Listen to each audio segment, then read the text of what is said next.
मैं तुम्हें सबसे पावरफुल टेक्निक बताता हूँ, ध्यान रखना, जिसने हजारों स्टूडेंट्स के मार्क्स को बढ़ाए।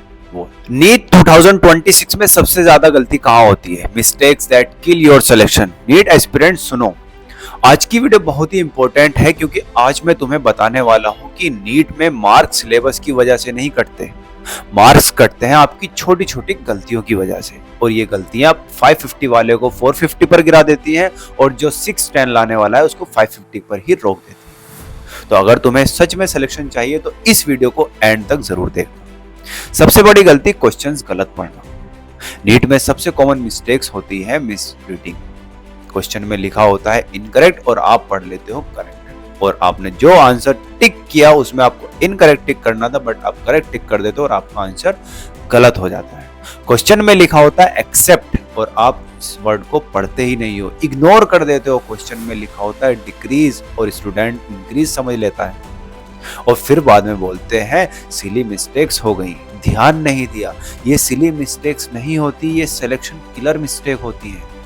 इसलिए एग्जाम में सबसे पहला रूल ये होना चाहिए, क्वेश्चन पढ़ते ही अगर वहां पर नोट, इनकरेक्ट, एक्सेप्ट लिखा है या इंक्रीज डिक्रीज, उस चीज को हाईलाइट कर लो, अंडरलाइन कर दो। दूसरी गलती, इजी क्वेश्चन में ओवर कॉन्फिडेंस हो। नीट में हार्ड क्वेश्चंस में मार्क्स नहीं कटते, नीट में मार्क्स कटते हैं इजी क्वेश्चंस में, क्योंकि हार्ड क्वेश्चंस को तो आप एक तरफ रख देते हो। आपकी समझ में आता है कि इस क्वेश्चन में मैं कुछ नहीं कर पाऊंगा, इसलिए आपने उसको एक तरफ छोड़ दिया। लेकिन इजी क्वेश्चन में स्टूडेंट क्या सोचते हैं? वो सोचते हैं ये क्वेश्चन तो बहुत इजी है और फिर जल्दी में गलत टिक कर देते हैं। और नीट में अगर तुमने 10 इजी क्वेश्चंस गलत कर दिए तो समझ लो सिलेक्शन खतरे में आ गया। तो याद रखना, इजी क्वेश्चन में स्पीड नहीं चाहिए, इजी क्वेश्चन में आपको एक्यूरेसी चाहिए। तीसरी सबसे बड़ी गलती, ऑप्शंस को आधा पढ़ना। बहुत स्टूडेंट्स ऑप्शन को पूरा ही नहीं पढ़ते, ऑप्शंस ए पढ़ा, ऑप्शंस बी पढ़ा और बस टिक कर दिया, लेकिन क्या पता ऑप्शन सी होने वाला था। एग्जामिनर एक ऐसा ट्रैप बनाता है जिसके अंदर वो चारों ऑप्शंस को ऐसा दिखाता है कि आपको ए भी सही लगता है, बी भी सही लगता है, इसलिए चारों ऑप्शन पढ़ना जरूरी है। और ये छोटे छोटे वर्ड ही पूरे आंसर को बदल देते हैं। इसलिए नीट में रूल ये है, ऑप्शन हमेशा लास्ट वर्ड तक पढ़ना है। आपको चारों ऑप्शन को पढ़ना है और फिर सही तरीके से उसको टिक करना है। और चौथी गलती, गैसिंग और ओवर अटेम्प्टिंग। नीट में बहुत सारे स्टूडेंट सोचते हैं मैक्सिमम अटेम्प्ट करेंगे तो मार्क्स ज्यादा आएंगे, लेकिन नीट में निगेटिव मार्किंग। अगर तुम 20 क्वेश्चंस गैस करोगे और उसमें से 10 भी गलत हो गए तो तुम्हारा स्कोर 20 से 30 मार्क्स तक गिर जाएगा। और ये 20 to 30 marks he government college और ड्रॉप ईयर के बीच का डिफरेंस है। तो याद रखना, गैस तभी करना है जब एलिमिनेशन से आपने 2 ऑप्शंस को अलग हटा दिया हो। पांचवी गलती, ओएमआर में गलती। ये सबसे डेंजरस मिस्टेक्स है। तुमने क्वेश्चन सही किया तुमने, लेकिन बबल को गलत फिल कर दिया। नीट में एग्जामिनर तुम्हारी मेहनत नहीं देखता, वो सिर्फ ओएमआर देखता है। बहुत स्टूडेंट जल्दी में बबल गलत फिल कर देते हैं, इसलिए एग्जाम में रूल बनाओ, हर 10 क्वेश्चंस के बाद ओएमआर को फिल करो। आपको बिल्कुल एंड में फिल नहीं करना, क्योंकि एंड में पैनिक हो जाते हैं और गलती होने के चांस बढ़ जाते हैं।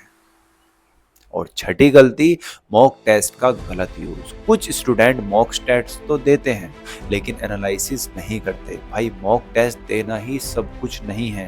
मॉक टेस्ट का असली फायदा तब होता है जब तुम ये देखते हो गलती कॉन्सेप्ट की थी या गलती फॉर्मूले की थी, आपने गलत फॉर्मूला अप्लाई किया, आपने कैलकुलेशन गलत की थी, या फिर आपने रीडिंग ही गलत कर लिया, क्वेश्चन ही गलत पढ़ लिया।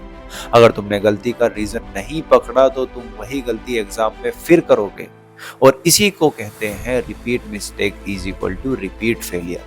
इसलिए मॉक टेस्ट के बाद एटलीस्ट 1 घंटा एनालिसिस कंपलसरी है। सबसे पावरफुल चीज क्या है? मिस्टेक्स की कॉपी बनाओ। अब मैं तुम्हें सबसे पावरफुल टेक्निक बता रहा हूँ, ध्यान रखना, जिसने हजारों स्टूडेंट्स के मार्क्स को बढ़ाया। वो है क्या? मिस्टेक्स की कॉपी। हर टेस्ट के बाद एक कॉपी बनाओ, उसमें लिखो कौन सा क्वेश्चंस तुमने गलत किया, वो क्वेश्चंस क्यों गलत हुए, सही आंसर उसका क्या था, कॉन्सेप्ट उसके अंदर क्या लगा था, और फिर हर 2 से 3 दिन के बाद उस कॉपी को रिवाइज करो। क्योंकि नीट में सिलेक्शन पढ़ने से नहीं होता, सिलेक्शन होता है मिस्टेक्स को सुधारने से, गलतियों को दूर करने से।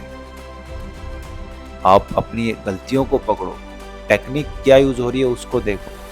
नीट में टॉपर वो नहीं होता जिसने सबसे ज्यादा पढ़ा, टॉपर वो होता है जिसने एग्जाम में कम से कम गलती की। तुमने जीनियस नहीं बनना, तुम्हें कंसिस्टेंट बनना है।